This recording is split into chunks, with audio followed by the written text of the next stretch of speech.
Joining me right now to talk more about it is Fox News military analyst, retired four-star General Jack Keane. General, it's always a pleasure. Thanks for joining us. Glad to be here, Maria. Well, first off, let me get your take on the president's commentary coming from South Korea today. Obviously, you know, he continues to push back on North Korea aspirations. Is he communicating the right points? Oh, yeah, absolutely so. And he's in South Korea with somebody who's at political odds with him. The president of South Korea, President Moon, got elected. He comes from the left of center. He got elected because he wanted to take a softer approach with North Korea than his predecessor. President Trump, one of his mainstays in foreign policy during his campaign was to take a stronger approach with North Korea than his predecessor.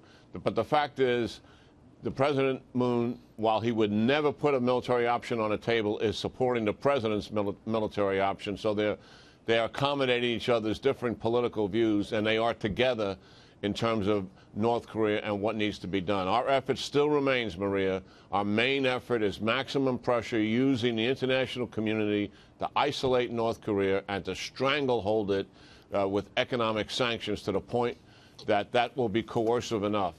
I think the big thing when he goes to China, he's got to find out that he's going to ask China to do more than what they are doing and to speed it up. Yeah, and of course, we can't underestimate that enormous armada that we have in the South China Sea, right? And you're standing there ready, in position, should there be any more serious provocations from North Korea. Is that a deterrent? Is that something that tells China, look, we're here, we're in your face until something happens here, until you actually put the pressure on North Korea? Yeah, absolutely. I mean, deterrence has to have two parts to it.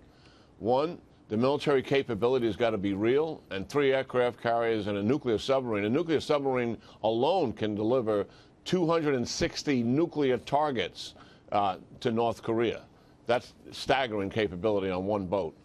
And the second thing is that makes deterrence credible is you have to be willing to use it, and your adversary has to believe that you would use it. And that's what President Trump has been doing for 10 months to convince China and to convince North Korea that this military option is not rhetoric. It is something I will use if I have to.